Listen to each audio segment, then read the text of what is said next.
हर सन्नाटे का एक शोर होता है, कुछ सुना कुछ अनसुना। हॉन्टेड हाईवे इसी कहानी से लिया गया एक अंश। ये कार का डोर तो ओपन ही नहीं हो रहा है। कमान कमान कमान कमान, हरी अप राजीव। बाप रे, ये भैंसा तो दौड़कर तेजी से मेरी तरफ आ रहा है। नहीं नहीं नहीं नहीं नहीं।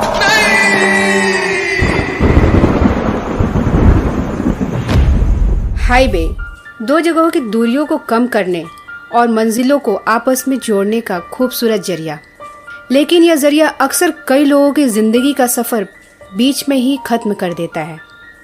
आज की कहानी है 35 साल के राजीव जायसवाल की, जिसके साथ कुछ अनहोनी होने वाली थी। राजीव, जो एक मल्टीनेशनल कंपनी में फाइनेंस एडवाइजर था, देर रात को नासिक से मुंबई लौट रहा था। ये लक, ये destiny, these are all stupid things Dattani. इंसान अपनी जिंदगी अपनी लगन और मेहनत से बनाता है। अब मुझे ही देख लो, एक सक्सेसफुल आदमी को और क्या चाहिए? एक बड़ी कंपनी, बड़ा जॉब और अच्छी खासी तनख्वाह। राजीव की कंपनी का एक प्रोजेक्ट नासिक में चल रहा था। इस दौरान मुंबई से नासिक के बीच उसका कई बार आना जाना था, मगर उस रोज राजीव की ड्राइवर की तबीयत खराब होने की वजह से वह अपनी कार खुद ड्राइव कर रहा था। उसकी मीटिंग खत्म होते होते रात के 9 बज चुके थे, पर कल राजीव की बच्ची दमदम का बर्थडे था, इसलिए। अरे तू तो जानता है दत्तानी, मैं दमदम का बर्थडे मिस कर ही नहीं सकता। रात में देर में पहुंचकर दमदम को सरप्राइज दूंगा। ओह, ये मौसम बड़ा गड़बड़ हो रहा है इधर। अच्छा दत्तानी, अभी फोन रखता हूँ, इधर मौसम बहुत गड़बड़ हुआ है। चल, मुंबई पहुंच के बात होगी। पहाड़ी रास्तों पे तेज हवाओं का शोर बढ़ रहा था। हाईवे के किनारे लगे बड़े बड़े पेड़ हवा के तेज झोंकों से मचल रहे थे, लेकिन आगे हाईवे पर लंबा जाम था। राजीव का दिन आज सचमुच खराब था।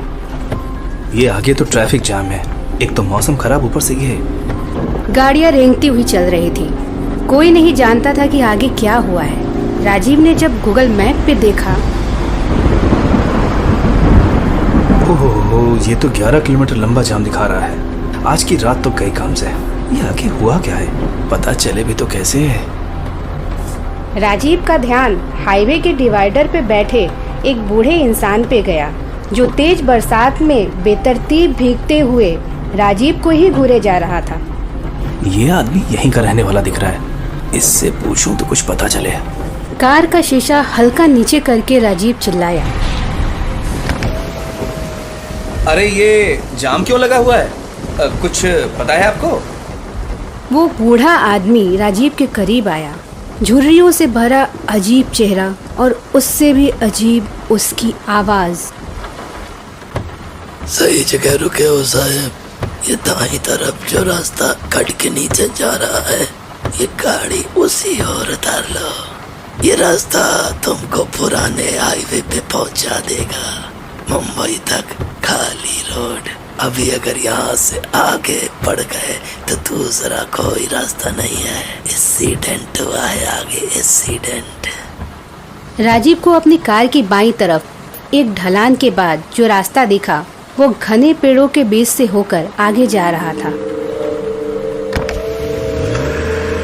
इससे पहले कि पीछे से आती गाड़ियां राजीव की कार के बगल में आके खड़ी होती, राजीव ने अपनी कार ढलान से उतारकर उस सड़क की तरफ आगे दौड़ा दी। सही टाइम पे बताया उस बूढ़े ने। वहां से अगर आगे बढ़ गया होता तो इस पुराने हाईवे पे नहीं आ पाता। नए हाईवे के बनने के बाद ये पुराना हाईवे सुनसान रहता था। शायद ही कभी कभार रात में कोई गाड़ी इधर से गुजरती। राजीव ने पुराने हाईवे के बारे में सुना था, पर वो इस रास्ते से जुड़ी अफवाहों के बारे में नहीं जानता था कि रात के 12 बजे के बाद इस रास्ते पर कोई नहीं आता। इस इलाके का बच्चा बच्चा यह बात जानता था। फिर उस बूढ़े ने आखिर क्यों राजीव को अपना सफर इस रास्ते से जारी रखने का सुझाव दिया? कितना सन्नाटा है इस पूरे रास्ते में, अभी तक कोई आदमी क्या जानवर तक नहीं दिखा। बोरियत और भारी माहौल को हल्का करने के लिए राजीव ने FM ऑन किया। ये सारे चैनल्स की फ्रिक्वेंसी एक साथ ही पकड़ेगी क्या? ओ, कितनी इरिटेट कर रही हैं आवाजें। बंद करता हूँ इसे, बंद ही नहीं हो रहा। बंद हो जा, बंद हो जा, बंद हो जा। उफ, कितनी इरिटेटिंग आवाजें हैं। एफएम में उलझ जाने की वजह से कुछ पलों के लिए राजीव का ध्यान रोड से हट गया और कोई काला बड़ा जानवर उसकी कार के सामने अचानक आ गया। ओह गॉड, ये कौन सा जानवर था? लगता है गाड़ी का तो सत्यानाश कर दिया इसने। मुझे नासिक से इतनी रात में आना ही नहीं चाहिए था। कुछ भी अच्छा नहीं हो रहा है आज। वो जो भी जानवर था, सड़क के बीचों बीच अचानक आ जाने की वजह से राजीव की कार से बुरी तरह से टकराया। बाहर तेज हवाएं चल रही थी। गाड़ी की टूट फूट का मुआयना करने के लिए राजीव उस काली अंधेरी रात में ना चाहते हुए भी कार से बाहर आया। इस कार की सर्विस अभी 8 दिन पहले ही तो कराई थी। ओहो, इस जानवर ने तो कबाड़ा कर दिया इस कार का। अरे स्ट्रेंज, कार में कुछ भी डैमेज नहीं हुआ, लेकिन जानवर तो बुरी तरह से टकराया था। अरे वो क्या है? ओह गॉड, ये तो एक जंगली भैंसा है। लेकिन इतना बड़ा जंगली भैंसा। बहुत डरावना था वो जंगली भैंसा। लाल आंखें, नाक और मुंह से उफनता झाग। कार के पिछले हिस्से से लगभग 50 मीटर दूर खड़ा वो जंगली भैंसा राजीव को ही घूर रहा था और फिर उसके कदम राजीव की तरफ बढ़े। ये तो मुड़ के मेरी तरफ ही आ रहा है। कार में बैठता हूँ। राजीव कार में बैठ तो जाता, मगर तब जब कार का दरवाजा ओपन होता। ये कार का डोर तो ओपन ही नहीं हो रहा है। कमान कमान कमान कमान, हरी अप राजीव। बाप रे, ये भैंसा तो दौड़कर तेजी से मेरी तरफ आ रहा है। मौत राजीव के सामने थी। यह सोचकर कि अब वो कुछ नहीं कर सकता, एक जोर की चीख के साथ राजीव ने अपनी आंख बंद कर ली। नहीं नहीं नहीं नहीं, नहीं।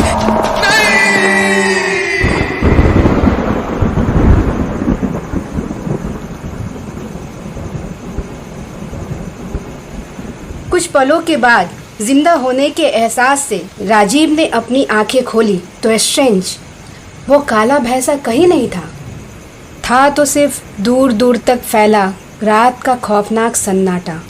राजीव हैरान था। उसकी कार का दरवाजा इस बार एक ही कोशिश में खुल गया। Oh my God, I can't believe it, I can't believe it. Car में बैठता हूँ। ये क्या था? वो काला भैंसा सच में कोई भैंसा था या किसी भैंसे का भूत? यही सोच रहा था राजीव। बट राजीव एथिस्टिक था। ना वो किसी भगवान पे बिलीव करता था और ना ही शैतान पे। उधेड़ बुन में उलझा राजीव आगे बढ़ तो गया। उसकी मंजिल अभी दूर थी और रास्ता अभी भी बहुत लंबा, और वो कार में अकेला शायद नहीं, वो इस समय कार में अकेला नहीं था। मुझे जया की बात माननी चाहिए थी। इतनी रात को अकेले आना ही नहीं चाहिए था। नहीं आना चाहिए था अकेले नहीं आना चाहिए था। ये मेरी आवाज मुझे ही रिपीट क्यों सुनाई दे रही है? ये मेरी आवाज मुझे रिपीट सुनाई क्यों दे रही है? ये क्या हो रहा है? शिट हो रहा है, शिट।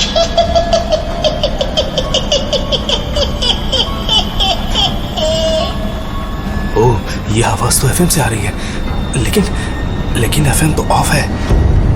कभी डराने तो कभी गुदगुदाने वाली, कभी रोमांस तो कभी खौफ का एहसास कराने वाली ऐसी ही कहानियों का मजा लेने के लिए चैनल को सब्सक्राइब करके बेल आइकन दबाना न भूलें। एफएम पे राजीव अपनी ही आवाज को कैसे सुन पा रहा था?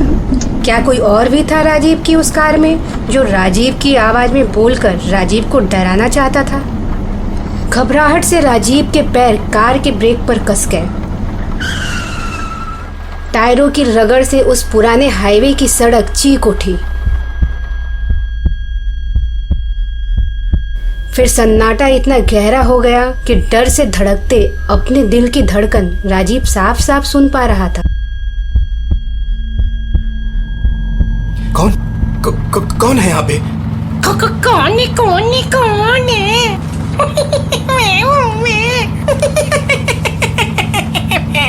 मैं। मुझे डराने की कोशिश मत करो। जो कोई भी है सामने आओ।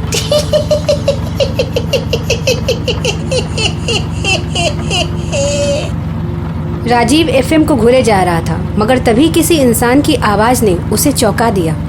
Sir, hello hello sir. वो 22 साल का एक लड़का था जो बाईं तरफ के विंडो से राजीव की कार के भीतर झांक रहा था। सफेद कुर्ता पैजामा पहने था वो लड़का, जिसके कपड़े बारिश की वजह से भीगे हुए थे। कौन हो तुम? चाहते क्या हो? सर जी, मैं कुछ नहीं चाहता सर जी। आपकी गाड़ी रास्ते में खड़ी हुई देखी तो रुक गया। शायद सोचा आपको परेशानी है कुछ। हाँ, वो मेरा ये एफएम। लेकिन मैं इस लड़के को ये सब बातें क्यों बता रहा हूँ? इसे क्या समझ में आएगा भला? राजीव को लगा उसके साथ हो रही अजीबोगरीब घटनाओं के बारे में उस लड़के को बताने का क्या फायदा। ये सब उसका वहम भी तो हो सकता है। राजीव ने लड़के की बात का जवाब देते हुए कहा, नहीं, मुझे कुछ परेशानी नहीं।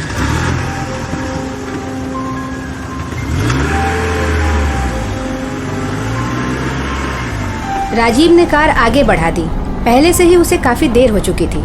वह अब इस मनहूस हाईवे को जल्द से जल्द क्रॉस कर लेना चाहता था। हालांकि राजीव उस लड़के के बारे में सोच रहा था। कौन था वो लड़का? ये लड़का इस तूफानी रात में यहाँ कर क्या रहा था? एफएम पे अपनी आवाज सुन के तो मेरा दिमाग ही खराब हो गया। उस लड़के से पूछा भी नहीं। हो सकता है उसे शायद किसी मदद की जरूरत हो। राजीव अभी इसी उधेड़बुन में था कि कार बुरी तरह से हिचकोले खाने लगी। नजर पेट्रोल मीटर पर पड़ते ही उसका दिमाग हिल गया। फ्यूल खत्म हो चुका था। Oh no no no no no no, ये नहीं हो सकता। चलते समय ही तो टैंक फुल कराया था, ये फ्यूल खत्म कैसे हो गया? अजीब क्या हो रहा है? Don't you worry Rajiv, have patience. कुछ ना कुछ बंदोबस्त करना ही पड़ेगा। लेकिन कैसे? पिछले 20-25 किलोमीटर के दौरान तो कोई पेट्रोल पंप भी नहीं देखा मैंने। और दमदम, तेरे पापा के साथ ये क्या हो रहा है आज? दमदम का चेहरा याद आते ही राजीव इमोशनल हो गया। एक लंबी सांस लेकर उसने अपने आप को कार की सीट पर ढीला छोड़ दिया। लेकिन तभी एक आवाज ने उसे फिर से चौंका दिया। Sir, hello sir. ये लड़का वही था जो थोड़ी देर पहले राजीव को मिला था। बारिश फिर से शुरू हो चुकी थी। कार के अंदर झांक रहा वो लड़का बुरी तरह से भीग रहा था और अपने हाथों को आपस में बांधे अपनी छाती से ऐसे चिपकाया था मानो उसे ठंड लग रही हो। अरे तुम तो वही हो जो मुझे अभी थोड़ी देर पहले पीछे मिले थे। देखो, मेरी गाड़ी का पेट्रोल खत्म हो गया। क्या बता सकती हो आगे कोई पेट्रोल पंप है? सर, आपका पेट्रोल एकदम सही जगह खत्म हुआ है। क्या मतलब है तुम्हारा? मतलब ये कि आपकी गाड़ी जहाँ रुकी है ऐसे थोड़ी पीछे एक पेट्रोल पंप है सर, जहाँ आपको हवा पानी सब मिल जाएगा। मुझे इस रास्ते पे मीलों पहले कोई आदमी तक नहीं दिखा, और ये लड़का कह रहा है कि पीछे बहुत बड़ा पेट्रोल पंप निकल गया। अगर पेट्रोल पंप पीछे निकल गया तो मैंने उसे देखा क्यों नहीं? यकीन नहीं हो रहा है आपको मेरी बात का सर? मैं यही पीछे गांव में रहता हूँ। डूबते को तिनके का सहारा ही काफी होता है, पर यहाँ तो राजीव को एक इंसान का सहारा मिल गया था। कार में कोई खाली डब्बा नहीं था, सो कार को ढकेल कर ही पेट्रोल पंप तक ले जाना था। वह लड़का राजीव की मदद करने को तैयार हो गया। और थोड़ा जोर लगाइए सर, और थोड़ा, बस हम पहुंचने ही वाले हैं। ओह माय गॉड, इतना बड़ा स्टेशन मुझसे मिस कैसे हो गया? थैंक यू दोस्त, बस पहुंच ही गए। मदद करने का एहसान रहेगा तुम्हारा मेरे ऊपर। थोड़ा रिलैक्स होके राजीव पहली बार उस लड़के का चेहरा ध्यान से देख रहा था।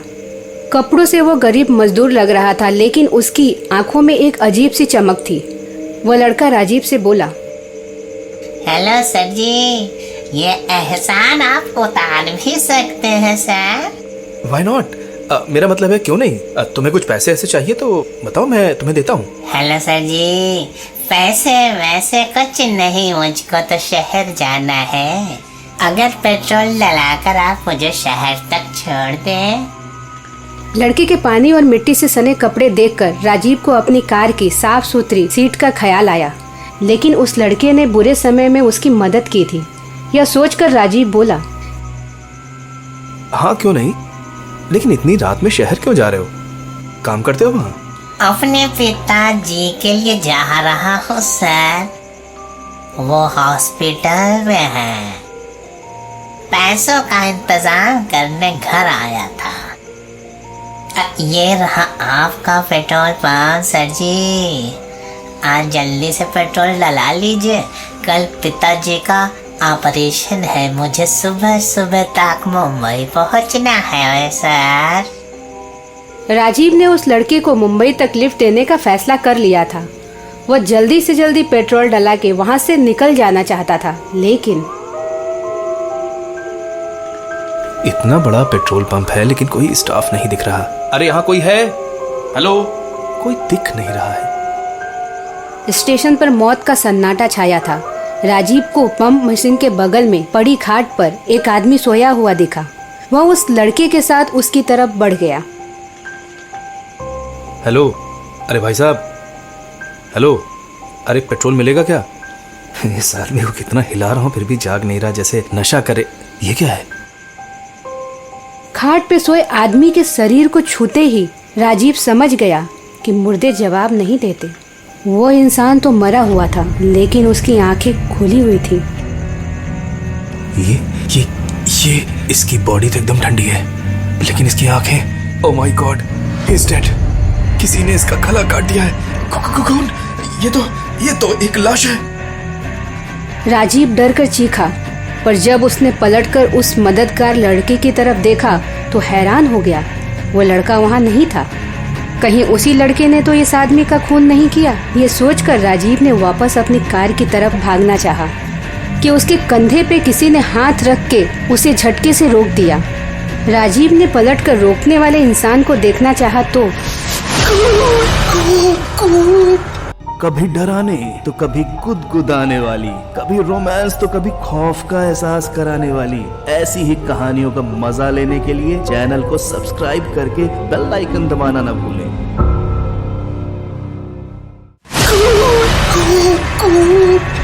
जिसने राजीव को रोका वो वही इंसान था जो अभी अभी थोड़ी देर पहले खाट पर मरा पड़ा था। भूत हाड़ मास का आदमी देख के आप तो ऐसे चीख रहे हो जैसे सच में भूत देख लिए हो। पर तुम तो यहाँ अभी लेटे हुए थे। हाँ तो रात है, लेटेंगे तभी तो सोएंगे, का खड़े खड़े सोए। तुम सो नहीं रहे थे, तुम तो मर चुके थे। और तुम्हारा गला? पेट्रोल अटेंडेंट ने हैरानी से राजीव को देखा। फिर एक शैतानी मुस्कुराहट के साथ वह राजीव से बोला, परेशान लग रहे हो साहब, पेट्रोल डराना है ना? हाँ, इस टंकी को फुल कर दो। आज ही रात मेरे साथ कौन सा खेल खेल रही है? पेट्रोल डराओ महाराज, अपौरन यहाँ से निकलो, रात बहुत हुई रही है। पेट्रोल अटेंडेंट राजीव की कार में फ्यूल फिल करने लगा तो इधर राजीव के दिमाग में उस मददगार लड़के का ख्याल आया। शायद वो लड़का पेट्रोल अटेंडेंट को लाश समझकर डर गया होगा, इसलिए भाग गया। लेकिन राजीव को ऐसा भ्रम कैसे हो सकता है कि वो लाश और जीते जागते इंसान में फर्क ना कर सके? सब एक सपना सा लग रहा है। जो हो रहा है मुझे उस पर यकीन नहीं हो रहा। क्या मैं इस पुराने हाईवे पर फंस के रह जाऊंगा, अपने घर कभी वापस? नहीं, ये क्या बकवास सोच रहा हूँ मैं। लेकिन कैसे यकीन करूं कि अभी अभी मेरे सामने जो आदमी मरा पड़ा था वो जिंदा कैसे हो गया? वो लड़का जो मुझे यहाँ लेके आया, वो कहाँ गायब हो गया? अटेंडेंट ने कार का टैंक फुल किया। राजीव को वो आदमी अजीब लग रहा था क्योंकि उसकी आंखें इस बीच एक बार भी नहीं झपकी थी। फिलिंग के बाद वो अटेंडेंट राजीव के पास आया। रात में यहाँ से मत निकला करो साहिब, पुराना इलाका है, भूत प्रेतन से भरा भा। अब वही 10 दिन पहले की बात है साहिब, एक जवान लड़का बा ट्रक के नीचे आ गवा, मर गवा। जवान लड़का?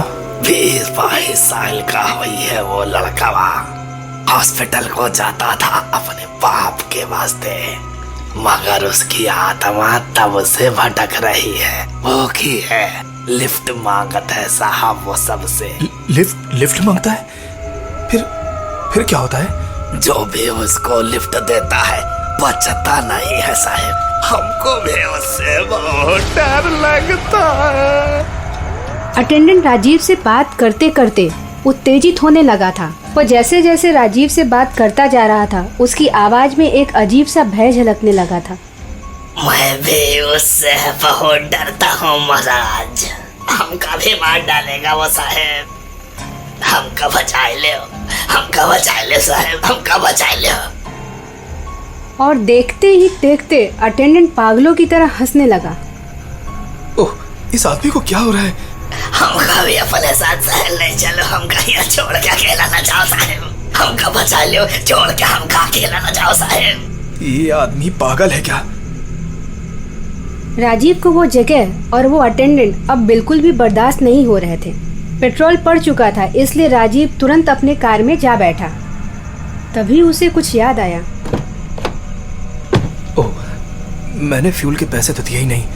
मुझे उसके पैसे देने चाहिए। मगर ये क्या है? I can't believe this. ये पेट्रोल पंप। कार से बाहर देखने पर राजीव को वहाँ कोई पेट्रोल पंप नहीं दिखा और ना ही पागलों की तरह हंसने वाला वो पेट्रोल अटेंडेंट। गड़बड़ है, बहुत बड़ी गड़बड़ है राजू। यहाँ से भागो। स्टार्ट हो जा। ये फ्यूल तो फिर से खाली दिख रहा है, यानी ये फ्यूल कभी भरा ही नहीं गया।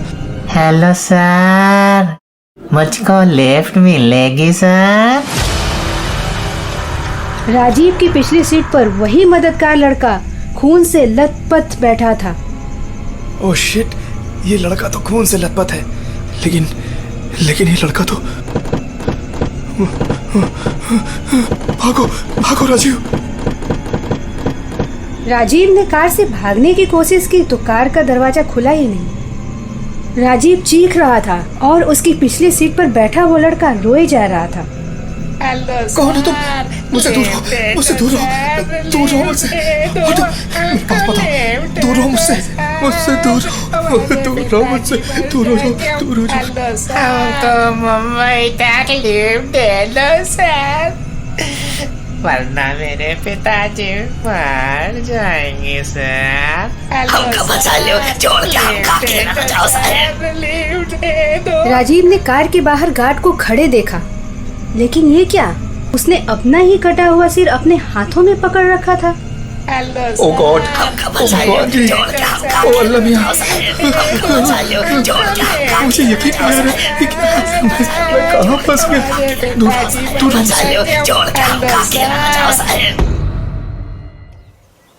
दूसरे दिन राजीव अपनी कार में बेहोश मिला। होश में आने के बाद उसकी मेंटल हेल्थ इतनी खराब हो चुकी थी कि राजीव की वाइफ जया को महीनों तक साइकाट्रिस्ट की मदद लेनी पड़ी। इलाज के दौरान राजीव ने हाईवे का वो खतरनाक इंसिडेंट सबको बताया, मगर किसी ने उसकी बात का यकीन नहीं किया सिवाय जया के, क्योंकि सिर्फ उसे पता था कि उसका पति राजीव कभी भूत प्रेतों पे बिलीव ही नहीं करता था। वह समझ गई थी कि राजीव के साथ उस रात जो भी हुआ वह केवल राजीव का वहम नहीं हो सकता। इधर राजीव को इस बात का यकीन हो चुका था कि इस दुनिया में ज़रूर कोई ऐसी ताकत है जिसे लोग भगवान, खुदा या गॉड कहते हैं। उसी ताकत की वजह से उस रोज उसकी जान बच सकी और वो अपनी बच्ची दमदम और पत्नी से वापस मिल सका। लेकिन हर कोई राजीव की तरह खुशनसीब नहीं होता, जैसे सोनिया आहूजा, जो आज उसी पुराने हाईवे पर भटकती शैतानी रूहों का दूसरा शिकार। हेलो मैडम, मुझे लिफ्ट मिलेगी मैडम?